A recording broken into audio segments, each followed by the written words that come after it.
Assalamualaikum warahmatullahi wabarakatuh. Innal hamdalillah nahmaduhu wa nasta'inuhu wa nastaghfiruh wa na'udzu billahi min shururi anfusina wa min sayyiati a'malina. May yahdihillahu fala mudilla lahu wa may yudlil fala hadiya lahu. Wa asyhadu an la ilaha illallah wahdahu la syarika lahu. Wa asyhadu anna Muhammadan abduhu wa rasuluh.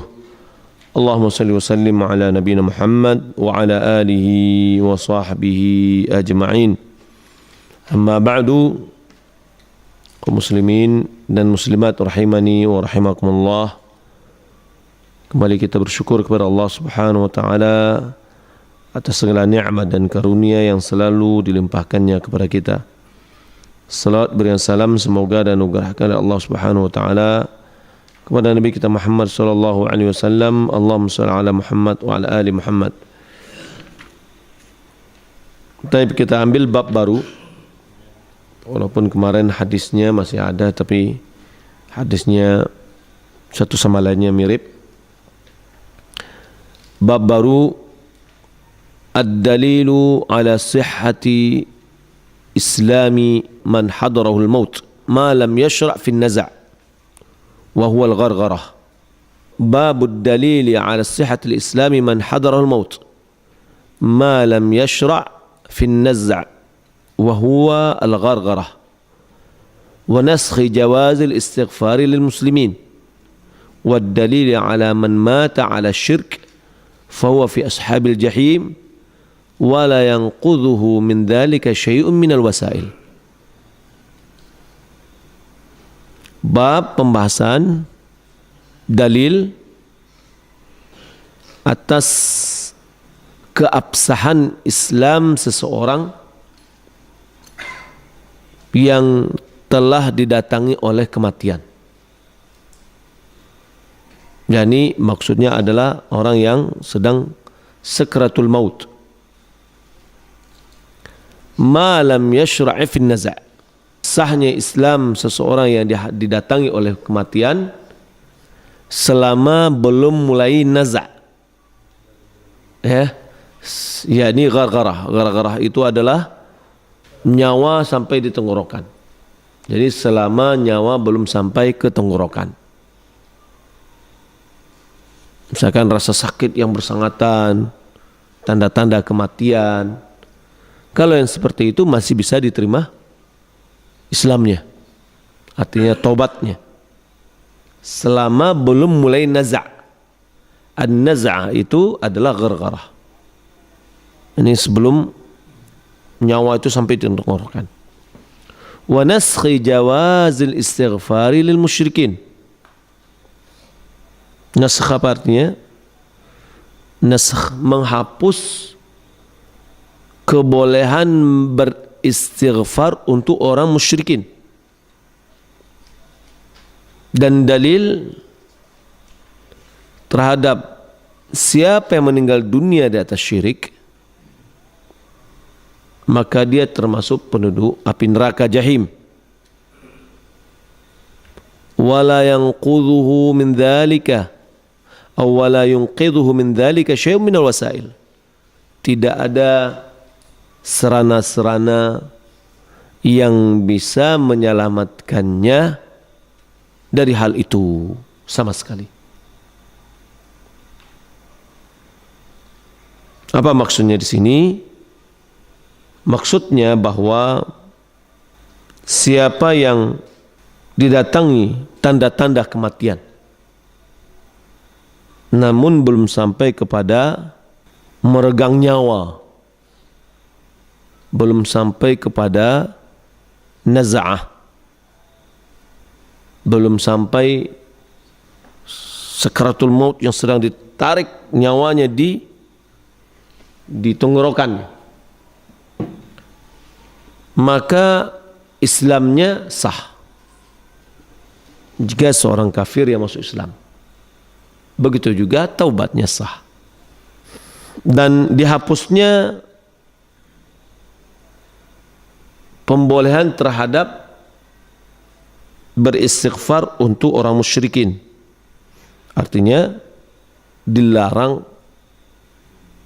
minta ampun untuk orang musyrikin. Yakni dilarang mendoakan pengampunan untuk orang musyrikin. Yani apa nih orang musyrikin? Yani orang yang sudah meninggal dunia di atas syirik. Tapi bolehkah kita mendoakan orang musyrik yang masih hidup? Ya boleh. Kita doakan supaya dia mendapatkan hidayah. Kemudian dalil terhadap orang yang meninggal dunia di atas kesyirikan, dia berada di api neraka al-jahim, dan tidak ada satu pun wasail, media-media, sarana-sarana yang bisa menyelamatkannya dari hal itu. Lalu dicantumkan di sini hadis wafatnya Abi Talib. Itu hadis yang disepakati oleh Imam Bukhari dan Muslim di dalam masing-masing kitab mereka.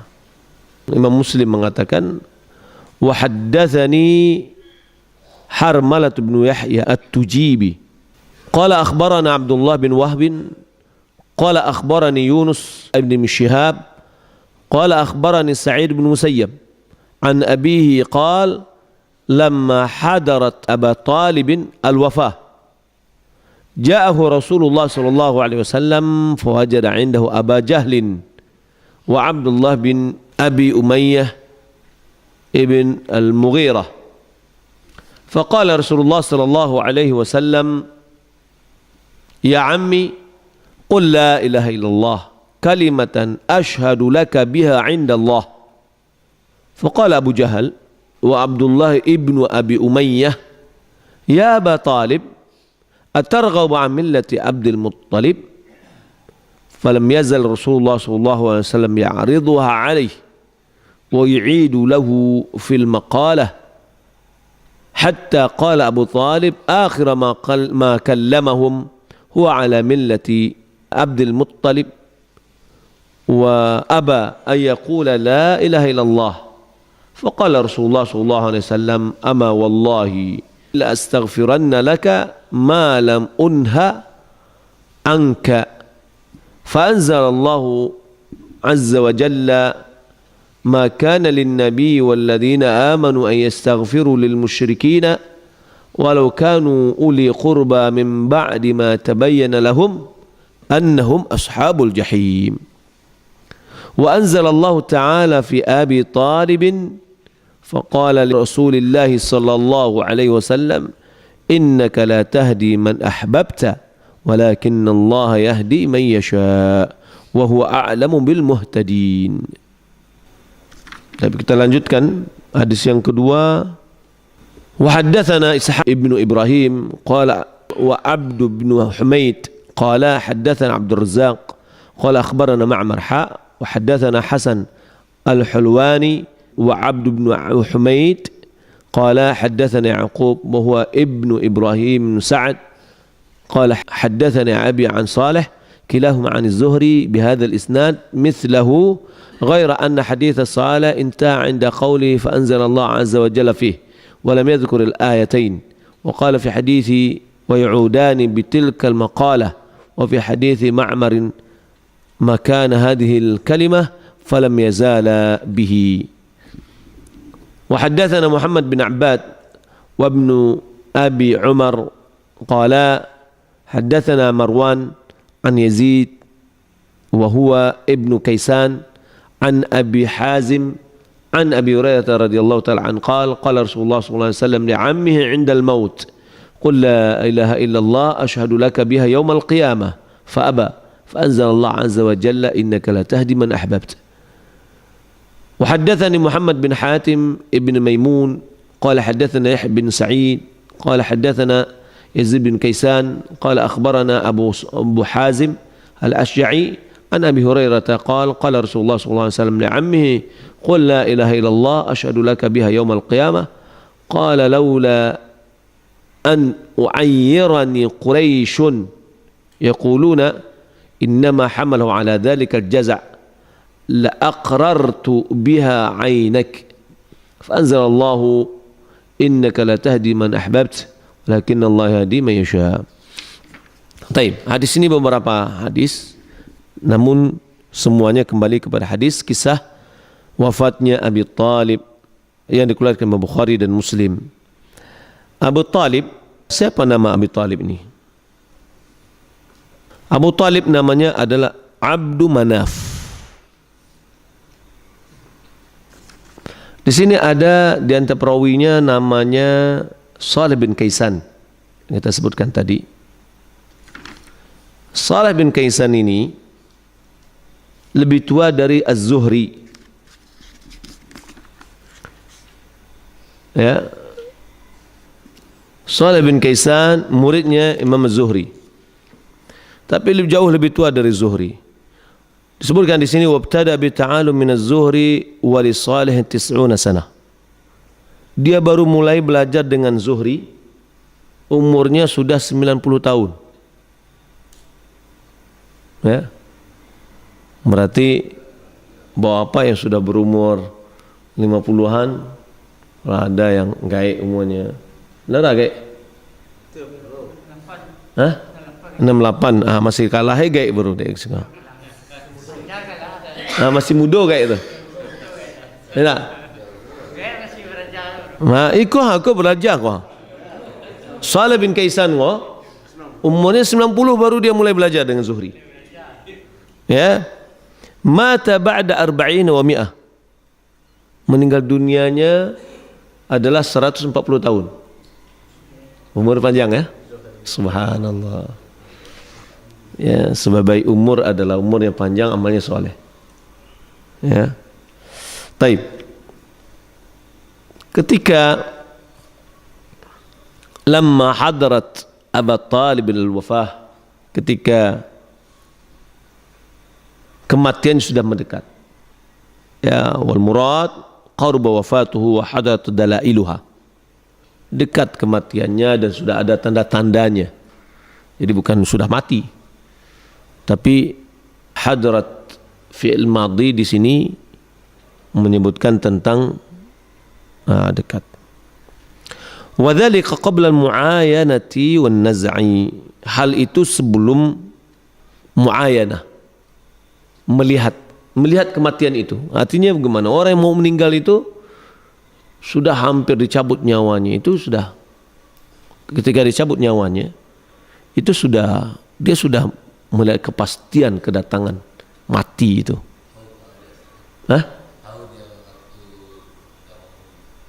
Karena dalam hadis yang lain dari Bara' bin Azib bahwasanya Nabi SAW menyebutkan ketika Allah Subhanahu wa taala mencabut perjalanan ruh orang mukmin dan perjalanan ruh orang kafir, memang sebelum mau dicabut itu turun dulu para malaikat. Kalau orang mukmin, malaikat-malaikat yang wajahnya berseri-seri, lalu duduklah dia di sejauh mata memandang, ya. Nah, dengan mereka membawa kain kapan dari surga atau qutun atau kapas dengan aroma yang harum dari surga. Setelah itu baru turun malaikat maut. Nah, kalau sudah turun malaikat itu dan turun malaikat maut sebelum dicabut nyawanya, dia sudah muayyanah namanya. Sudah tahu dia bahwasanya dia akan meninggal dan itu sudah datang. Ya. Lalu dicabut nyawanya oleh malaikat maut. Cabut, ditarik. Ya. Kemudian matanya membelalak. Dicabut dari kepalanya. Itu semuanya karena mata itu mengikuti keluarnya ruh. Nah, ketika dia muayyanah itu sudah melihat dia bahwa kematian itu sudah pasti. Nyawa sudah ditenggorokan, dicabut. Ya, enggak ada lagi tertutup pintu taubat. Ya, kalau seandainya ruhnya seorang mukmin dicabut, tidak dibiarkan oleh para malaikat itu berada di tangannya malaikat maut, tapi segera ditaruh di kain kapan yang dari surga tadi. Lalu diangkat dia ke langit. Nah, kemudian kalau seandainya orang kafir, ya, diletakkan di atas ain yang bau. Taib. Walau kana fi halat mu'ayyan naz'ah lamma nafa'ahu al-iman.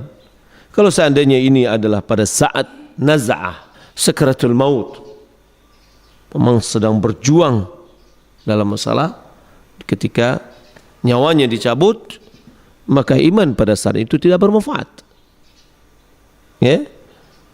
Karena Allah Subhanahu wa taala berfirman dalam surat An-Nisa, "Wa laysatit taubatu lil ladzina ya'maluna as-sayyi'at." Ya. Hatta idza hadaratul maut qala inni tubtu al-an. Tidak ada taubat bagi orang yang ketika datang, yang orang-orang yang berbuat maksiat ketika datang maut, yakni sakarat, baru pada saat itu dia mengatakan aku bertobat sekarang. Enggak ada manfaatnya. Baik. Dan dalil yang menunjukkan bahwa dia ini sebelum muayanah, sebelum melihat turunnya malaikat itu, adalah dialog Abu Talib dengan Nabi SAW dengan bersama orang-orang kafir pada saat itu. Ya, waktu sekarat bagaimana dia berdialog? Ya, sempat berdialog dengan menunjukkan ya bahwa untuk mengajaknya untuk mengucapkan la ilaha illallah. Baik, ini pendapat yang benar dalam masalah ini. Ya, bahwa dialognya Nabi SAW itu sebelum datang sakaratul maut kepada Abi Talib. Nabi SAW mengunjunginya, berarti dalam sakit parah. Beliau jumpai sudah ada Abu Jahal. Siapa namanya tadi Abu Jahal? Amr bin Hisham. Ya. Sudah dijumpai di situ Abu Jahal dan Abdullah bin Umayyah bin Al-Mughirah. Sudah ada di situ. Nah, di sini ulama mengatakan bahwasanya bolehnya kita berkunjung kepada orang kafir yang sakit, apalagi ada hubungan karib kerabat kita.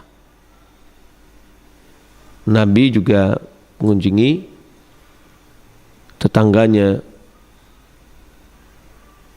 Yahudi, anaknya sakit. Ya. Dan kita lihat pada kedua kisah itu, baik pamannya maupun orang Yahudi tetangganya itu, dia tawarkan Islam. Ya, dia tawarkan, dia nasihatilah. Ya. Baik. Lalu Rasulullah SAW mengatakan, ya ammi, wahai pamanku, qul la ilaha illallah, katakan la ilaha illallah. Kalimatan, satu kalimat, ashhadu laka biha indallah, aku akan bersaksi bagimu dengan kalimat itu di sisi Allah Subhanahu wa taala. Sebagai argumentasi, ya, sebagai hujahnya. Faqala Abu Jahal wa Abdullah bin Abi Umayyah, berkatalah Abu Jahal dan Abdullah bin Abi Umayyah, ya Aba Talib, wahai Aba Talib, atarghabu an millati Abdul Muttalib, apakah engkau targhabu an, membenci agama Abdul Muttalib? Jadi kalau ditinggalkan berarti benci gitu. Abdul Muttalib ini siapa namanya? Siapa namanya? Abdul Manaf Abu Talib. Nah. Syaibah. Syaibah. Baik. Syaibah. Beruban. Maknanya Uban putih. Karena dia lahir ada rambut putihnya. Berilah nama dia Syaibah. Tapi kenapa dia diberi nama Abdul Muttalib? Karena yang pamannya namanya Al-Muttalib. Nah, siapa bapaknya namanya?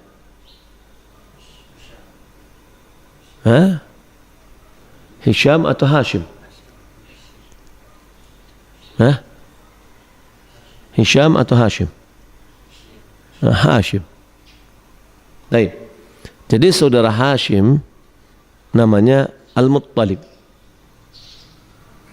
Ketika Hashim meninggal dunia dalam perjalanan perdagangan ke Syam, istrinya orang Madinah, Bani Najjar, sedang hamil, kemudian lahir. Si Hashim tidak melihat anaknya, lalu besarlah dia di rumah keluarga ibunya. Bagi orang Arab itu aib, bahwasanya anak itu jika bapak meninggal dunia dibesarkan oleh paman-pamannya. Nah, dijemputlah oleh pamannya dari Mekah ke Madinah. Lalu dibawa, karena dia dibonceng di belakang, di Antason tadi bonceng di belakang, maka dianggap oleh orang ketika dia masuk itu adalah hambanya Muttalib, sehingga dia terkenal dengan Abdul Muttalib, hamba dari Muttalib, Al-Muttalib, yang dia adalah pamannya. Ya, syuhir, terkenallah dia namanya itu dengan seperti itu. Bolehkah kita memberi nama anak kita dengan Abdul Muttalib? Nabi SAW mengatakan, Ana Nabi, Ana ibnu Abdul Muttalib.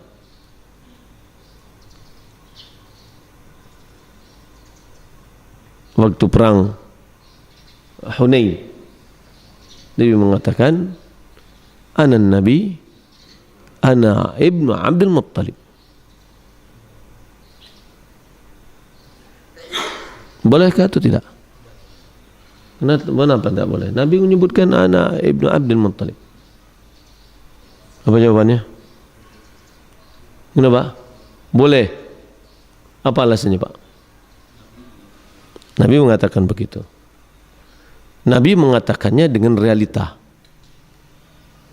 Dia adalah cucunya Abdul Muttalib. Begitu adanya. Tapi bukan dalam syariat untuk menetapkan nama. Adapun untuk menetapkan nama, tidak boleh ta'bid penghambaan diri kecuali hanya kepada Allah Subhanahu wa taala. Hanya kepada nama-nama Allah. Tidak pula boleh kepada sifat-sifat Allah, enggak boleh. Ya. Hanya kepada nama Allah Subhanahu wa taala. Abdullah, Abdul Razzaq, ya. Abdul Basit. Kemudian apa lagi? Abdul Wadud, Abdul Rahman, Abdul Rahim, Abdul Razzaq, dan yang lain. Ya. Tidak boleh juga ta'bid kepada Nabi. Abdul Nabi, enggak boleh. Ada lagi mungkin bikin nama Abdul Rasul, juga enggak boleh.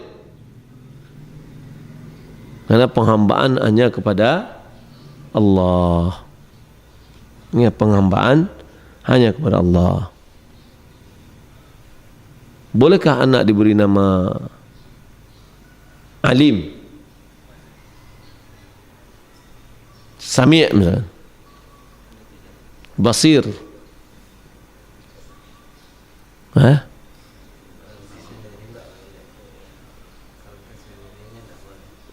Kalau tersendiri enggak boleh.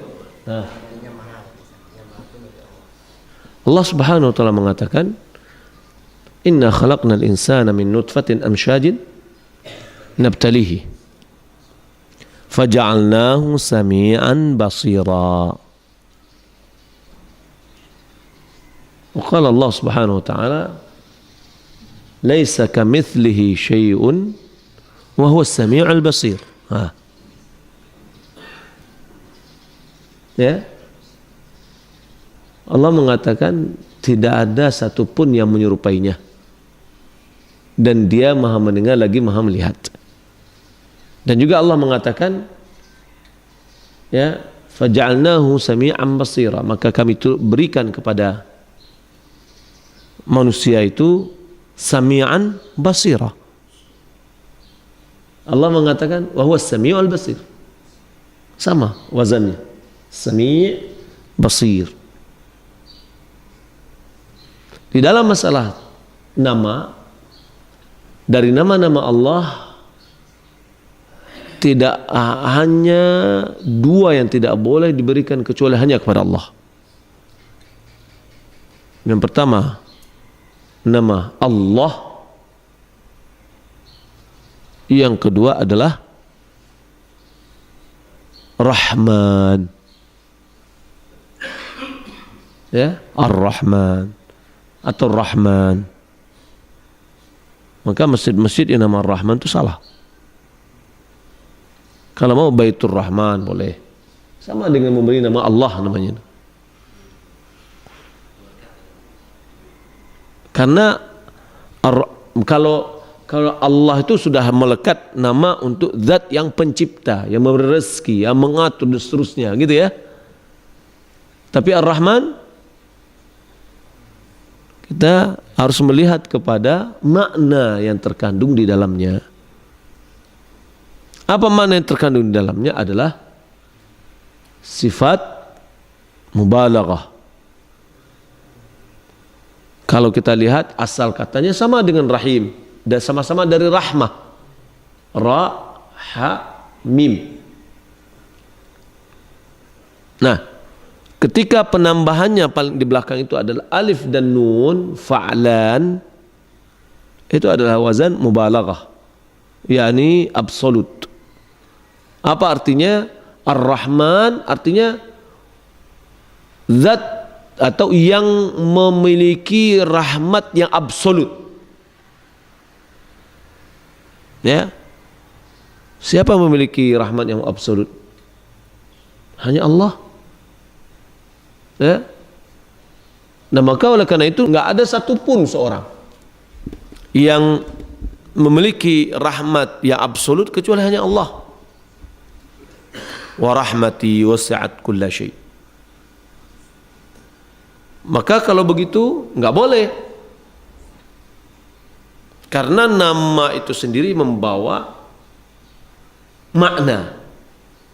Maknanya adalah yang memiliki rahmat yang luas. Loh, orang yang sekarang ini banyak memberi nama dengan Rahman karena dia melihatnya penyayang, pengasih, lagi penyayang, begitu ya. Salah. Karena mereka tidak mempelajari bagaimana cara memahami nama-nama Allah. Dia hanya sebatas nama bagi Allah. Dan dia tidak memahami bahwa setiap nama itu memiliki sifat. Setiap nama memiliki sifat. Jadi ini tidak dipikirkannya, makanya dibikin nama seperti itu. Ya. Ada kalau nggak salah tahun 2005 atau 2006. Anak kembar namanya Rahman Rahim. Kalau Rahim tidak ada masalah. Yang Rahman ini yang tidak boleh. Allah Subhanahu wa taala menyifati Nabi sallallahu alaihi wasallam, "Qad ja'akum rasulun min anfusikum azizun 'alaihi ma 'anittum harisun 'alaikum bil mu'minina raufur rahim." Sifat itu siapa? Untuk Nabi sallallahu alaihi wasallam. Ya, rauf, rahim. maka boleh. Tapi tidak pernah disebutkan Nabi itu Rahman. Nah, Rahman artinya adalah yang memiliki sifat rahmat yang absolut, yang luas, yang maha. Ya. Nah, jadi nggak boleh. Harus dengan, kalau mau bikin nama, dengan itu juga harus dengan ta'bid. Abdurrahman dengan Abdullah. Ya. Nah, kalau mau membikinkan nama di nama anak kita itu dengan penghambaan, ya, hanya boleh dengan penghambaan kepada nama-nama Allah. Dibikinkan hanya kepada Allah jadinya. Jadi nama-nama Allah yang disebutkan di situ, Abdul Hakim, ya, Abdul Muhaimin, misalkan Abdul Mu'min, kan nama Abdul Salam, ya, Abdul Jabbar, Abdul Mutakabbir, ya, bisa. Abdul Syakur, bisa. Ya, taib. Kita rasa sampai di sini dulu. Ya, mudah-mudahan bermanfaat. Assalamualaikum warahmatullahi wabarakatuh.